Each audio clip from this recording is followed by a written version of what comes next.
rear differential, we'll take a 6mm Allen and remove the fill bolt. Just simply threads out of place. And then we'll remove the drain bolt. Now as you remove the drain bolt, make sure there's a pan underneath the unit because the oil will get everywhere. And we just want to drain this differential housing until it's empty. Now that the oil's drained, we'll go ahead and reinstall the drain bolt and just tighten this down good and snug is all you want. Don't over tighten it here. Now the rear differential holds a 75/140 weight oil.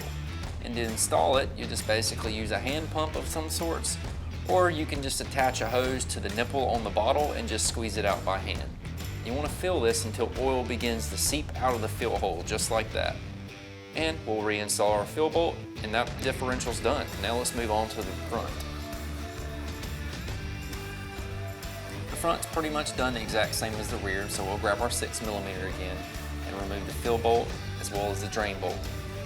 When removing the drain bolt on the front, you may want to have some rags handy because this stuff likes to ride along the rails on the frame and it'll get everywhere. So just keep in mind of that.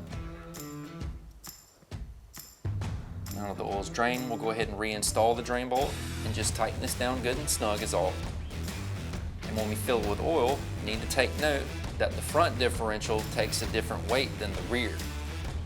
The front differential takes a 75/90 weight, so they're completely different. But we will fill it the exact same way. We just pump the oil into the case until the oil begins to seep out the hole. Once it's done that, we reinstall our bolt, tighten it down good and snug, maybe hit it with some contact cleaner, and we're ready to hit the trails.